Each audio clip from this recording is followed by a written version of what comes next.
Mahal mo ba siya? Or sabihin na nga po nating mahal mo pa. Kung halimbawang ang minamahal po natin sa kasalukuyan ay parang meron na pong naging karelasyon. Sinasabi nga na parang meron na po siyang bago at nakikita nga po natin ito as a replacement.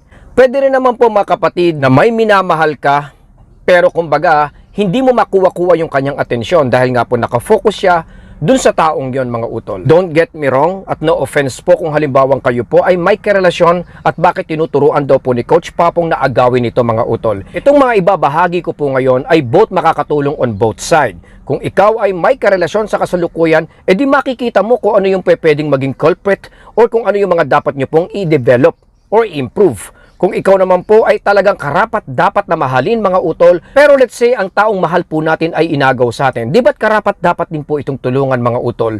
Ang vlog today ay makakatulong po on both side. Piliin lang po nating mabuti at wag lang po nating gamitin sa panlalamang o sa masama. Tulad nga po ng nabanggit ko earlier, ito po ay magsisilbing ultimate guide po natin at assistance kung halimbawang tayo nga po ay namumblema kung papaano po natin makakamit ang dati, lalong-lalo na kung halimbawang siya nga po ay parang nasa bagong relasyon ngayon o inaagaw nga po sa atin mga utol.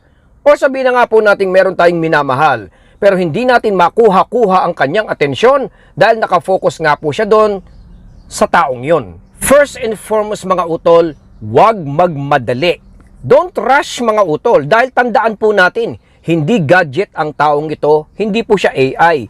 Ito po ay isang individual, normal na person. So ang pinag-uusapan dito mga utol at ang dapat po nating tirahin or dapat po nating tapatan dito is yung nararamdaman niya, heart, yung feelings niya mga utol. So alam naman po natin na hindi ito nakukuha within 48 hours. Sometimes, kailangan talaga ng panahon to develop, to understand. Marami kasing nasisira dito mga utol kaya gusto kong ipinpoint dahil kasama na yung pagpanik pagka halimbawang mahal na mahal natin at nahihirapan tayo, hindi tayo makatulog mga utol, nagiging very vocal tayo dito.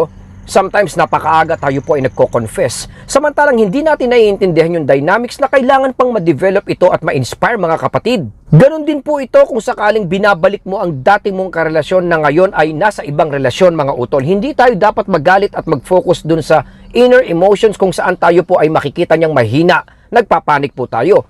Iwasan po natin yung mga utol. Dahil kadalasan nga rito, kailangan pabayaan mo siya Mas lalo niyang maiintindihan yon at mas lalo niyang mabavalidate kung ano talaga yung nafe-feel niya sa'yo. And at the same time, makikita ka niya as very important. Kung ikaw nga po ay lalabas doon, aalis ka outside the box. Number 2, gusto mong ma-inlove siya sa'yo mga utol. So ibig sabihin po nito, ma-inlove sa atin na hindi natin ginagaya o hindi tayo nagpapakita ng insecurities, lalong-lalo na nga po doon sa bago niya o yung nakikita nga po nating replacement mga kapatid.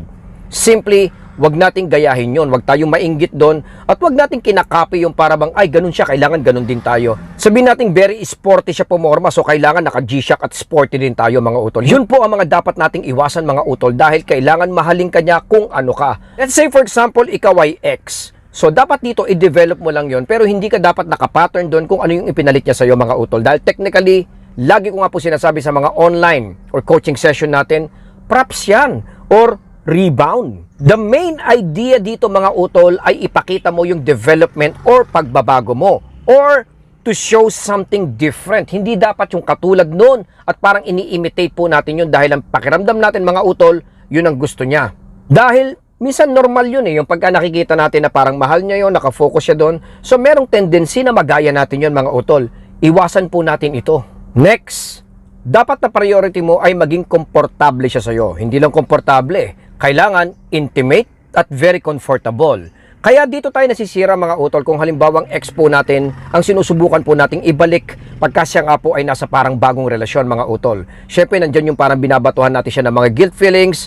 Naturally minsan inaaway pa natin mga utol. Paano siya magiging komportable kung halimbawang parang ganun tayo ng ganun sa kanya mga utol at parang ipinipilit nga po natin yung naging relasyon nyo. Technically, nape-pressure mo siya. Kaya nga po, ina-advise natin mga kapatid na pagka kayo po ay nasa breakup, i-practice nyo po yung mutuality and understanding kung saan parang makikita niya na parehas po kayo ng gusto. Same page at hindi po yung parang namimilit nga po tayo sa pangsarili natin. Dapat po niyang maramdaman na nire-respeto niyo yung boundary at nire-respeto niyo nga po ng mabuti yung naging decision. Naturally po mga utol, sa ganitong pamamaraan ay magiging kalmado at bagabag ang kalooban ng ex mo sa'yo.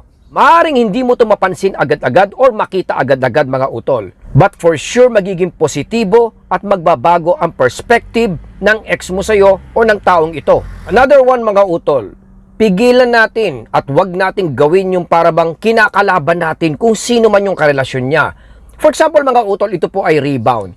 Natural tayo po ay kung halimbawang ex niya ay babanatan natin yun, sisiraan natin yun, kung ano-ano pong masasakit na salita at negatibo malamang ang sasabihin mo tungkol dun. Or sabihin na nga po natin na ito po talaga yung current boyfriend at girlfriend niya. Tapos kung halimbawang siya nga po ay nagsasabi sa iyo ng mga simpatya mga utol, ay sasang-ayunan mo pa to. Madalas kong pag-usapan yung mutuality, pero kung ganito po ang pag-uusapan mga utol, hindi po dapat tayo sumang-ayon sa kanya. Makikita niya to bilang negative side mo. Technically, do not engage yourself dun sa pagsasalita nga po na masasama tungkol sa taong yon. Wrong relationship, rebound relationship, or even current relationship niya yun mga utol, huwag kang sumali doon.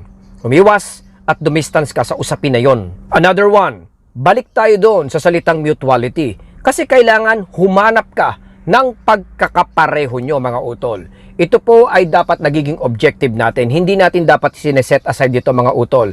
Dahil kahit ano mangyari, kahit may problema kayo, nasa breakup kayo, or even nakikita mo na parang hindi kanya priority mga utol, dapat humanap ka ng similarity.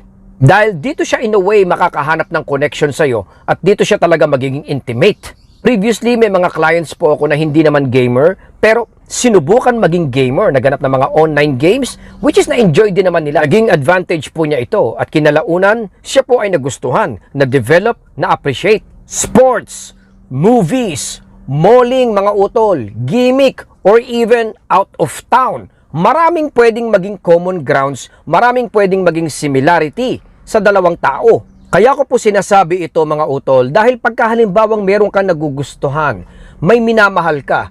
Di ba sabi ko nga po kailangan alisin nyo yung mga struggles, alisin nyo po yung pressure. Kung halimbawang pipilitin po natin siya sa isang bagay na hindi naman niya gusto, for example, niyayaya mo siya mag-basketball, mag-badminton, hindi naman po siya palagay doon at hindi naman po niya ginagawa yun mga utol. Of course, magkakaroon po tayo ng malaking problema dito. Kaya hanapin po natin yung mga gusto niya, yung mga interest niya mga utol. I'm sure, magiging very effective po ito dahil isa po ito sa mga main key para ma-appreciate ka ng isang tao, para mahalin ka ng isang tao.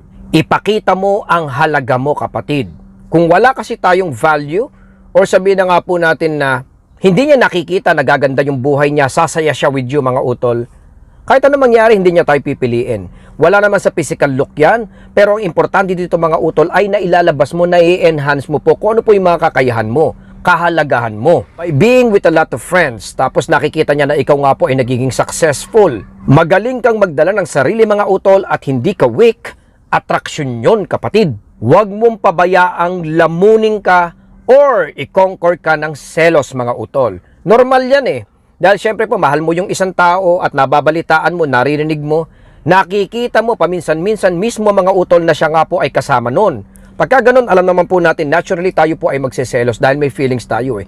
Huwag mong pabayaan na i-consume ka nito, huwag mong pabayaan na i-conquer ka nito mga utol dahil dito lalabas ang mga negative factors sa'yo. Tulad nga po na makikita niya na ikaw nga po ay mahina, nakikita niya na ikaw nga po ay insecure, hindi motivated mga utol. Kabaliktaran pa naman ito ng dapat mong ipakita at iparamdam sa kanya. Because isa po sa mga reason mga utol para ikaw ay maging attractive at magustuhan ka ay dapat hindi ka masyadong parang available sa kanya, hindi ka masyadong flirty at hindi ka relationship focus mga utol. Jealousy ay karuktong ng pagiging relationship focus. Kaya dapat mong iwasan ito. Isa to sa mga bagay na dapat na hindi mo ipinaparamdam sa kanya. Dahil lang dapat niya nakikita, ikaw nga po ay nakafocus dun sa character na hindi kailangan ng validation kahit kanino mga utol. Lalabas ka kasing very strong. Hindi po ito madali. Alam natin yan mga utol. Pero in order to get someone, especially kung halimbawa nga pong siya po ay nasa isang relationship, ang kailangan mo iparamdam sa kanya mga utol na kung hindi ikaw ang mamahalin niya, hindi ikaw ang pipiliin niya, hindi siya magiging sayo mga utol, ay maraming mawawala sa kanya. Maraming mga bagay-bagay, emotional, whatever it is mga utol na mamimiss niya na pwedeng mawala sa kanya yung mga opportunity na to na kailangan pumasok po sa isip niya na kung magiging kayo instead of that person, lahat po ng mga bagay, lahat po ng mga fun, happy at exciting things ay makakamit niya kung kayo. This will literally make him or her shift yung attention, interest towards you. Hanggang dito na lang po muna si Papong TV mga utol. I hope na nakatulong po tayo dyan.